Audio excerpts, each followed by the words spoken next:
Olá, pessoal. A gente vai fazer uma conversa, eu e Fernanda Liberali.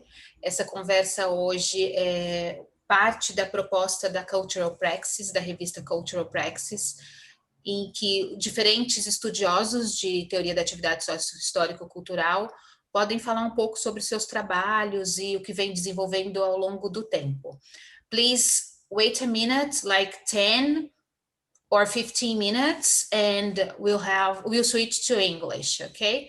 A ideia é que a gente faça uma parte em português para discussão e uma parte em inglês também, para quem não é falante de português possa participar também. Nós vamos deixar esse vídeo disponível no YouTube, o vídeo completo, e alguns trechos do vídeo ao longo das semanas serão publicados na revista, no site da revista Cultural Praxis para discussão. Eu gostaria de agradecer toda a equipe da Cultural Praxis, especialmente quem está responsável pela organização desses vídeos, por nos convidar para participar desse momento. E agradecer Fernanda por ter aceitado o convite. É muito especial para mim, por conta de toda a nossa história. Não vou falar aqui, porque não cabe, mas para a gente começar numa revista de tamanha importância, que é um braço aí da Mind Culture and Activity, começar com um vídeo da Fernanda em português e ter essa possibilidade de ter essa conversa em português para atingir uma dimensão mais global do que das nossas propostas de discussão. A Fernanda vai falar um pouco sobre as pesquisas que ela tem feito. A nossa ideia inicial era falar sobre Spinoza, porque acho que a Fernanda faz uma discussão muito importante sobre Spinoza, e a gente estava discutindo agora há pouco em off, qual seria a relevância de pensar Spinoza hoje, que é base para a teoria da atividade sócio-histórico-cultural, ou não vou entrar no mérito se é sócio, se não é, mas enfim, qual é o mérito da gente pensar as raízes mesmo, pensar em Spinoza, se a gente já está num outro momento falando seja de quarta geração ou de regenerar a teoria da atividade, isso não importa, mas de pensar novos modos, conceber novos modos de pensar a teoria da atividade para as situações e crises que a gente vem vivendo atualmente. Agradecida, Fê. A palavra é sua. Obrigada, Mônica, é um prazer estar aqui, eu agradeço muito, me sinto honrada por vir aqui representar a comunidade brasileira dessa discussão internacional sobre a obra do Vygotsky, sobre as suas reverberações na nossa realidade atual. Para mim é um prazer muito grande estar aqui com a Mônica, que é minha querida, de muitos anos, mais de 20, e que é muito importante que a gente possa ter um espaço internacional também em português, misturado com um pouquinho de inglês, que é para que a gente possa também levar um pouco das ideias brasileiras para o restante do mundo e a gente possa quebrar um padrão que vem historicamente construído, em que algumas leituras do Vygotsky, principalmente aquelas consideradas do Sul, como diz o Boaventura Souza Santos, fiquem relegadas a segundo plano. Então, eu acho muito importante esse espaço, muito importante essa discussão, e agradeço muito a todos os organizadores da revista pela oportunidade que está nos oferecendo. Vou começar, então, falando um pouquinho sobre essa questão de repensar o que nós, do nosso grupo de pesquisa, escolhemos por chamar de teoria da atividade sócio-histórico-cultural. Só para situar, eu sou linguista aplicado, trabalho em programas de linguística aplicada e de educação, e a minha pesquisa está sempre envolvida com esse caráter de associar de forma transdisciplinar as questões do humano, da psicologia, da sociologia, da educação, a partir de um olhar sobre a linguagem que materializa as ações humanas. E como é que essa linguagem transforma ao mesmo tempo em que é transformada pelos sujeitos em atividade. Portanto, dentro desse caráter, né, de uma linguista falando de um lugar que é perpassado por tantas áreas, alguns aspectos se tornaram, ao longo da nossa história como grupo de pesquisa, muito relevantes. No nosso grupo, sempre foi muito relevante estudar o Marx, como em todos os outros grupos, mas há mais de 20 anos a gente também já vem estudando outras possibilidades comunidades. E, ao longo do tempo, vem surgindo aí com muita intensidade uma preocupação que tem os estudos que falam sobre o Spinoza e a sua influência nas ideias do Vygotsky como centrais. Mais do que simplesmente discutir o Spinoza e a sua influência, tem também a questão de um olhar para o Vygotsky a partir do lugar de latino-americanos, com toda a subalternidade que marca o nosso modo de ser no mundo e de ser vistos no mundo. Então, para nós, toda uma discussão sobre a liberdade e a libertação que vem desde do nosso brasileiro, Paulo Freire, que sempre influenciou as nossas ações, até a gente hoje ter conexões com autores como Martim Baró, como Fausto Borda e outros que, historicamente, marcaram na América Latina uma postura de libertação, se tornam centrais para a gente olhar aquilo que o Vygotsky nos ensina para pensar o nosso lugar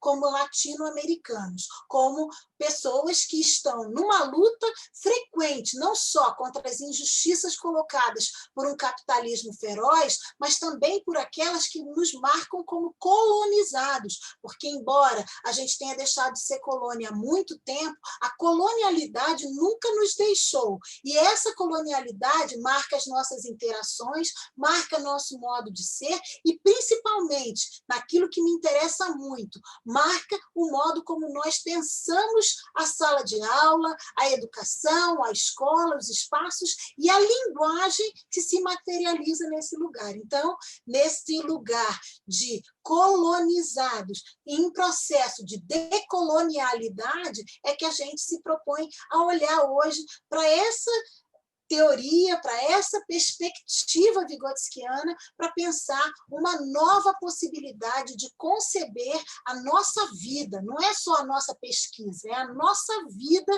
de uma outra maneira mais libertária. A gente tem falado bastante sobre pandemia também, né? Recentemente você organizou com um grupo um livro sobre pandemia. A gente tem vivenciado aí uma tentativa de pós-pandemia e uma discussão também bastante forte no grupo de volta ou não volta às rotinas, volta ou não volta à escola. A gente sabe que a pandemia, de certa maneira, foi aí uma lente de aumento em inúmeras diferenças, tanto ideológicas quanto sociais e de posicionamentos. E eu queria que você falasse um pouco como é que a gente pensa, então, decolonização, decolonialidade, né? Qual a contribuição da teoria da atividade para a gente tentar analisar e transformar, que é o grande ponto, né?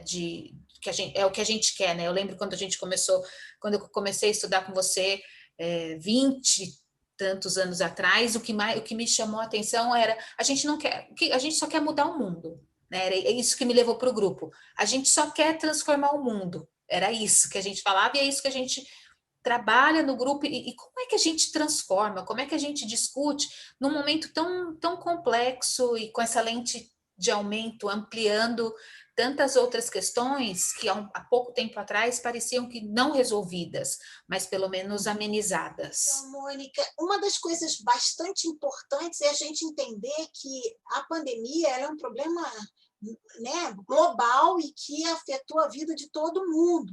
Só que não afetou a vida de todo mundo da mesma maneira.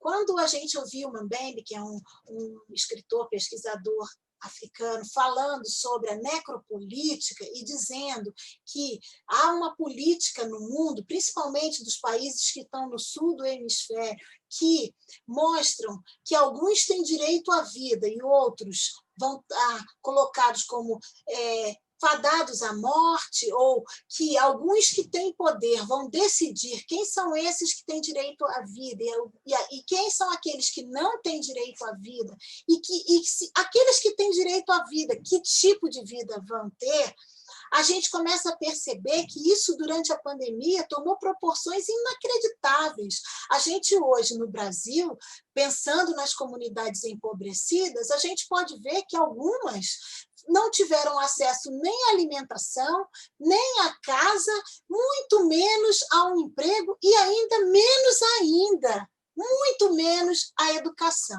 Ainda há crianças que não tiveram qualquer tipo de contato com aulas. Switching to English now, okay? Because I think now it's a good point to do so. Is it okay for you? Okay, fine for me. Okay, so just to put everything in context, everyone. So we are doing this in order to publish at Cultural Praxis.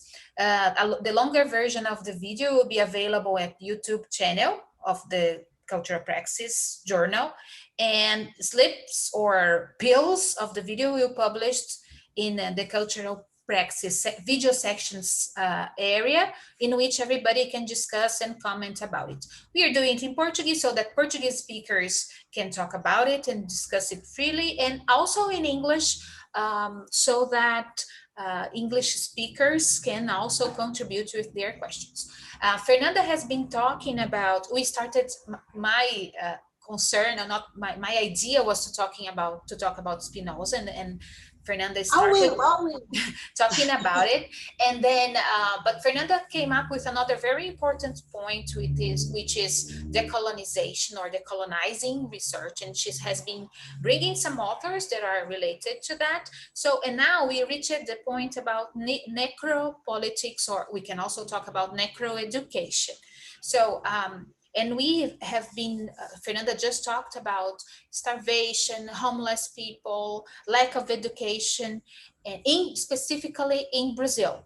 But we know that this has also been a global issue, right? So from now on, I'd like, if possible, Faye, if you could keep on the discussion in English with the same examples, and you don't need to come back, but how you develop the idea about necropolitics and necroeducation, considering this global issue of pandemia, right? Going back then to the idea of necropolitics that was created by Mbembe, the idea is that some people have the rights and the possibility of living because it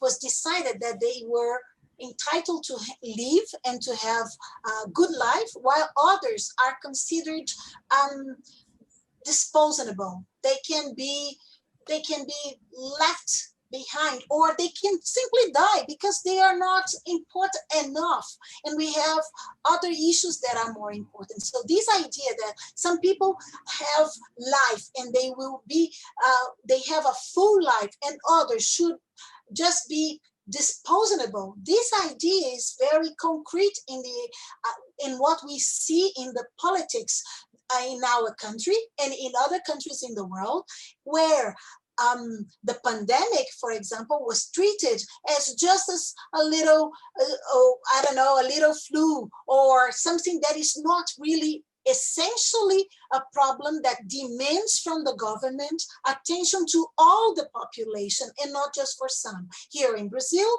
the people who have died, we have more than 150,000 people who have died so far, and the majority of these people come from very poor communities, impoverished, and also people who are Black. So this idea shows us that it's not a universal kind of disease that anyone can suffer. Yes, anyone, but if you have the conditions, if you are in the group that is considered important to the society by this kind of policies that are being created in the politics of necropolitics, then you are going to have more chances of survival than those who cannot have any access to education, to food, to employment, or any other type of life. So this creates a context for us to reflect about our actions in terms of education, because here in Brazil, we have what I've been calling not only necropolitics, but necroeducation. We see that there are kids who are having complete access to education through the internet with different platforms and different possibilities. They have access to many different projects and things that the teachers are entitled to do. These teachers, they get paid to do this. They have sometimes internet connections that are available by the school, but there is a group of kids, an enormous one, perhaps the majority, who live in poor communities and have no access to internet. If they do, it's one cell phone, like a family we've been working with, one cell phone for 3 kids and the parents. So how can these kids develop educationally, or at least connect to the teacher and to his and her friends during the pandemic, to have some kind of life together, if what we have is a very poor condition of connection and of internet relations? So the situation with the pandemic became more explicit, the differences and the necro education. There are people deciding who has a chance to study and have connections with teachers and colleagues and friends through education, and who doesn't. And this is very clear now in what is happening in Brazil, and I'm sure in other parts of the world. How can our Vygotskian ideas, theories, how can these help us understand what's going on, and how can this help us find possibilities of overcoming? First of all, I'd like to say that in a rereading of Spinoza, Bader Savaia, one of the Brazilian persons who studies Spinoza a lot, says that we live in a collective ethical political suffering.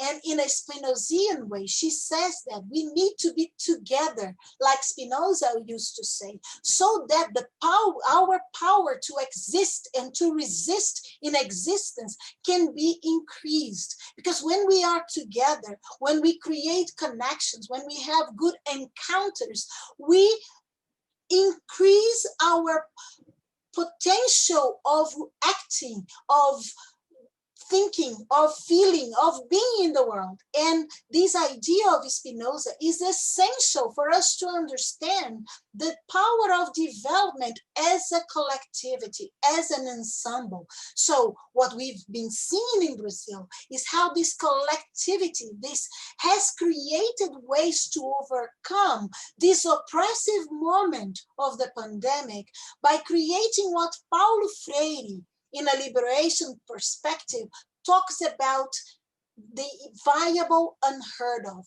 When there is no solution that we know beforehand, how can we create the new thing that can, in a way, fulfill the needs that we have right now? But at the same time, it has to be something that is viable, but has never been heard of before, because we are creating together with our new energy, constructed in this new development we create.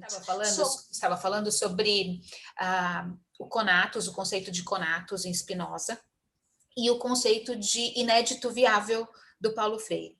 E a importância dos encontros como uma potência, né, para, como a Fernanda pode elaborar melhor, né, afinal de contas, é você que desenvolve isso muito melhor que eu. O encontro como uma possibilidade de nos potencializar nessa existência e criar algo a partir desse inédito viável, algo que seja inédito e viável, já que é inexistente, se a gente pensar na pandemia, as colocações são essas: nunca passei por isso, nunca imaginei que 2020 pudesse ser assim, nunca pensei que pudesse ficar longe da sala de aula, como muitos professores colocam. E aí, como é que a gente cria novas possibilidades? E aí, o que a gente também estava falando, o que você também estava falando, uma coisa é a gente criar novas possibilidades em um contexto com recursos tecnológicos, uma organização de lar, né, que muitas pessoas têm, uma casa com comida, com internet, seja pessoal ou seja fornecida pela escola, com máquina. E uma outra situação é criar esse inédito viável numa situação que é oposta, né, que não existe. Tem lugares do Brasil que os professores estão levando as tarefas de barco para as crianças, ou de moto, ou a pé, que é impresso, passa um tempo, imprime, leva para as crianças, depois retoma, e as famílias não necessariamente têm condições de fazer os acompanhamentos, nem todas as famílias têm condições de fazer o acompanhamento das crianças da mesma forma. Então, como é que a gente Como é que a gente pensa essa diferença, Fê?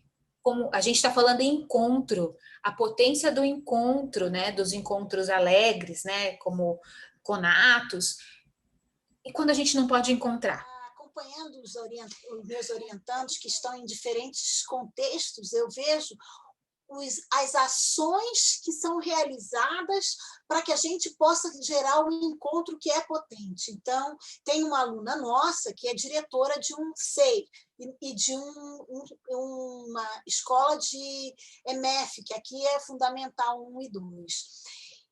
Nessa escola tem uma criança que teve o Covid e, em decorrência do Covid, sofreu um AVC, um derrame, ficou com uma parte do rosto paralisado, regrediu de 8 anos, que é a idade dela, para 4 anos de idade, e precisa de uma série de remédios caríssimos que a família não tem a menor condição de oferecer. E o Estado decretou que não poderia oferecer, porque agora, como tem tido muita procura, apenas grávidas poderiam ter acesso gratuito a esse remédio. Só que sem esse remédio a menina tem ataques epiléticos e não tem chance de recuperação. Isso tudo em decorrência do Covid.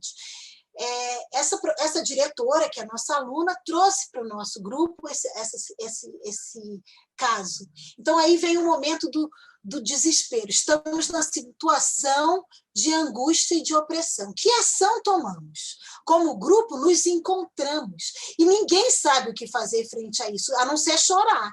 Mas, como um grupo que se encontre, que coloca suas energias e suas potências em função do comum, nós assumimos esse caso como um caso do grupo. E, como grupo, em primeiro lugar, nos organizamos para levantar dinheiro para comprar o remédio para atender imediatamente a menina. Imediatamente, quem tinha conhecidos que eram médicos foram buscar conhecimento para trabalhar com isso. Além disso, quem conhecia políticos ou advogados foi atrás e conseguiu uma sessão com o grupo a corte para poder definir isso. Por outro lado, fizemos um levantamento junto ao pai da criança que está desempregado, assim como a mãe, que foram demitidos durante a Covid e que estavam com 3 meses de aluguel sem pagar. Nos organizamos para como poderíamos ajudar, não só com o remédio, mas também para cobrir o aluguel para que eles não fossem despejados e tivessem que morar na rua. Nos organizamos com diferentes frentes junto aos pais para ver como eles poderiam atuar. E isso mostra o poder do encontro no meio do desespero, criando o inédito viável. Porque não foi só dinheiro, não foi só conhecimento, mas, como a gente fala, foi o patrimônio de experiências ou de vivências, ou o patrimônio de Perejivane que nós construímos na nossa história, que nós lançamos mão dos nossos recursos para criar algo novo. A gente pode dizer que, nesse caso, a gente brincou com uma realidade que a gente não conhecia, porque não sabemos sobre essa doença, não sabemos sobre esse caso dos pais, não sabemos como fazer isso, tivemos que procurar a Defensoria Pública, fizemos de tudo, mas como grupo, nós nos potencializamos, aumentamos a nossa potência de existir e de agir, e cada um contribuiu de uma maneira para criar essa zona de possibilidade que cresceu para todos, para a família, para a menina, para a diretora, para nós pesquisadores, cada um de nós que contribuímos de alguma maneira para isso. Então, nesse momento, a gente vê uma zona de desenvolvimento se criando e todos se desenvolvendo e ampliando as suas possibilidades de participação no mundo e se engajando com aquilo que o Bakhtin diz que é uma atitude responsável e responsiva em relação ao comum, que é justamente aquilo que a Bader vai dizer, o que supera esse sofrimento ético-político. É aquilo que o Spinoza dizia, que é aquilo que faz com que tenhamos uma atitude ética na nossa comunidade como parte de um todo e responsável por esse todo. Essa perspectiva coloca as ideias do Vygotsky da construção de um significado compartilhado por uma situação em outro patamar, porque eu não estou mais pensando só, então o que é o gato? O gato é isso, o sentido de gato para um. Não estamos mais falando disso, estamos falando dessa situação desesperadora que demanda das pessoas lançarem mão de tudo que elas têm de potencial construído construído ao longo das suas histórias, o que alguns chamam de funds of knowledge, né? Outros vão chamar de funds of identity, outros vão chamar de repertório, e que a gente está chamando de patrimônio de vivências, porque é no evento dramático que a gente tem que lançar a mão daquilo que potencialmente, historicamente, nos construiu, para que a gente construa o futuro de uma forma libertadora, igualitária, justa. E eu acho que isso é o que a gente aprende numa leitura do Vygotsky a partir da decolonialidade. Essa preocupação de colocar, como historicamente os povos ancestrais das nossas Américas têm colocado, que a responsabilidade pelo um é do todo, não é do um também, mas é do todo. E nesse momento a gente se vê crescendo como todo e também como singular. Eu acho isso muito central para uma revisão, uma reinterpretação das ideias do Vygotsky. Okay, so now we will switch. Fernanda has just told us something deep in Portuguese in order to illustrate, not illustrate, because it's not illustrative, but to exemplify and to give support to the ideas of the encounters and knowledge, funds of knowledge and inviolable, unheard of. And now she's going to give another example in English, as you can see and hear. She's going to give another example, but focusing on the idea, on the notion of play by Vygotsky, and as far as I know, also bringing up Lois Hosman group and Carrie Lubman and the guys from East Side Institute with the Global Brigade, right? Global Play Brigade. Yes, thanks. Great. So go on. Well, it's such an important thing to think that globally we have to be responsible for one another. And I think that the concept of play in times of pandemic has been essential for us to manage to create the viable and heard of from Freire. When Vygotsky says that we in play we are a head taller than we are normally, that we exercise this idea of being and becoming, it's so essential that we have this in mind in moments so difficult as the ones we are living. So the Global Play Brigade that was organized and founded by Kathy Salit, it has created a chance for people all over the world to play during the pandemics. In the worst moments, we have met through Zoom, WhatsApp, with people from all over the world to play together and create possibilities of visualizing something ahead of what we are living. And together we created this. In Brazil, we organize this as what we call brincadas, with a play with the word play and brigade, so brincadas. And the idea of the brincadas has been to create possibilities for us to deal with the different problems we are having in Brazil in a playful way, creating a head taller of what we are, creating much beyond than our possibilities, creating the viable and heard of. How do we do this? We do it in the style of our ancestors, by being together and collecting energy together, becoming responsible for the community as a whole. And how did we do it? There are many actions, and you can find them in the Brincadas project. And perhaps Monica can put the link later on for you to see it in Portuguese, but anyway, you can see it anyway. And I will tell you an example of what we call a happy encounter in the Spinozian perspective that creates the viable and heard of in very extreme situations in Brazil. This month, October, is the month that we celebrate Children's Day. And kids are at home, they don't have money, they don't have food, they have nothing. Most of the times they are left on the streets because their parents, although we have the pandemic, they have to work, they they are out of their homes. Their kids are alone, either with a neighbor or with an older kid taking care, because the schools are closed. And of course, because there is a pandemic, but these kids have nowhere to go. And this situation is very difficult. These kids are suffering a lot. And that's what we call ethical political suffering. So bearing this in mind, we decided that we were going to celebrate Children's Day with these kids and their families. And in order to do this, we managed to create a group of people who were engaged in finding books, toys, and food that was going to be prepared as a gift for the kids. But within the gifts, there was one that was essential, a recipe for the kids to cook a chocolate cake together with their families. And so we all collected these different items in the recipe, and we distributed more than 100 boxes with these ingredients, with toys and with books, and the kids are sending us the pictures of their cakes so that we can see them together with their families in a very poor communities, cooking their cakes, preparing it together. So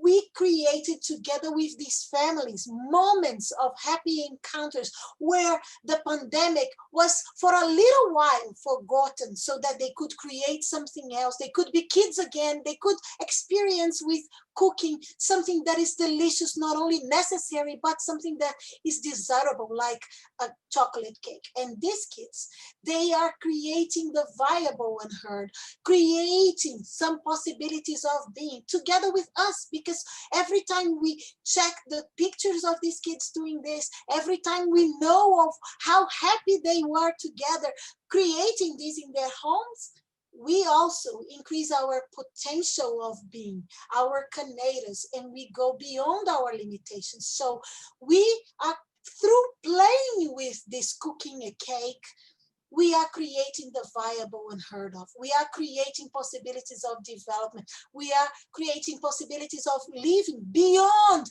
the oppressive circumstances that we have. And this is so essential in a perspective of teaching, learning, development that goes beyond understanding that 1 + 1 is 2, or that for I don't know what concept of school life is developed. This is part of developing as a person for all of us, researchers and people in life. So I think that in order to rethink about the social, cultural, historical activity theory, we should reflect about people in the real lives they have and how we can contribute for a better world in the sense of more just and equitable to everyone, not to some.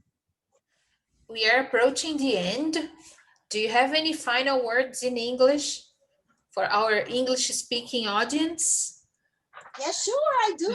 I would like to thank you all for always being receptive to what we have to say. I would invite you all to try hard and look at the world from the perspective of the South as well, to try hard a decolonized way of looking at the way we conduct research. And I would like to thank you for the opportunity you already create with this space for our ideas from a different perspective, from perhaps a new one, but perhaps just one more perspective, but these to be heard, to be respected, and together with you, we can create a better world. Thank you very much. Okay, before switching to Portuguese again, I also would like to thank Andy Blunden, Ivana Guarassi, Victoria Amundsen, Anthony Barras, Alfredo Journet, Michael Cole, Antti Rajala, and all the Cultural Praxis team for this opportunity. And I think we can also go through the final words. em português, Fernanda. Então, eu queria agradecer a comunidade brasileira, convocar a comunidade brasileira a participar desses espaços que são fundamentais. É essencial que a gente entenda que a gente precisa estar no mundo com o outro, ainda que a gente não consiga falar inglês, é importante que a gente tenha esse espaço de comunicação, intercâmbio com o mundo inteiro, para que a gente possa também levar as nossas ideias para que elas sejam conhecidas, as nossas perspectivas, as nossas realidades. Acho que é responsabilidade da comunidade brasileira não só partilhar entre si seus saberes e possibilidades, o que eu acho que é central e que a gente vem fazendo de uma maneira muito bacana ao longo dos anos, mas também sempre se sentir responsável por levar também nossas ideias para o restante do mundo, da mesma forma como a gente traz o restante do mundo para dentro da nossa casa. Então, eu desejo a todos que, nesse momento de pandemia, que vocês possam encontrar a potência de existir para conectar com o outro e ampliar as possibilidades de ser e agir e sentir para muito além daquilo que são os limites que estão sendo impostos para nós durante esse período de pandemia e com esse novo estado de governo que nós estamos vivendo. Então, um forte abraço, muita força para todos vocês. Um beijo. Gente, eu gostaria de agradecer Fê por ter aceitado, pelas ideias, pelo food for thought, né, tão importantes para a gente pensar e continuar discutindo e progredir de novo, com essa praxis que a gente faz, né, que é discutir a teoria sobre não a perspectiva branca ou preta, né, como você disse, mas a perspectiva cinza ou em vários tons de cinza, né. Acho que isso é fundamental para a gente continuar evoluindo no que a gente escolhe fazer como pesquisa e como discussão teórica. Esse é o ponto. Muito agradecida pela partilha. Gostaria de agradecer de novo, agora em português, Ivana Guarassi, Andy Blunden, Victoria Ansonen, Anthony Barras, Alfredo Jornet, Michael Cole, Antti Rajala e todo mundo que está envolvido aí na discussão da Cultural Practices, não só da discussão, mas na organização e pelo espaço. Para a gente é fundamental ter esse espaço em português, para a gente ter a nossa comunidade fazendo as discussões em português. Nós somos uma comunidade muito grande de estudos vigotskianos e de teoria da atividade, não importa se é histórico-cultural ou só histórico-cultural, a gente a Fernanda, a gente discute isso no grupo, mas é um fórum para todos, e a gente conseguir fazer essa discussão e desenvolver as nossas ideias. Então, muito agradecida. Por favor, comentem, entrem no site da revista, comentem o vídeo no YouTube, comentem no site da revista, para que a gente possa fazer outros vídeos em português e a gente possa ter outras pessoas tão importantes também na nossa comunidade, fazendo falas super relevantes com relação aos seus próprios trabalhos, não como uma domesticação, como a gente tem discutido, né? Não como uma domesticação da teoria, mas como discutindo a teoria nas suas bases mesmo e trazendo, né, para os seus contextos diversos de pesquisa. Isso, Fê, você quer falar mais alguma coisa? Intercultural, multicultural, que a gente considera que tudo é possível em entrelaces, né? Eu acho que essa experiência do encontro, não só o encontro das pessoas, mas também das várias ideias e teorias do mundo inteiro, enriquecendo cada um de nós, também Sim. fortalecendo a gente, o nosso CONAT como pesquisadores e como ideias, né? Eu acho isso muito importante. Tá bem, agradecida, Fê. Cuidem-se, take good care of yourselves. Bye, bye. Bye.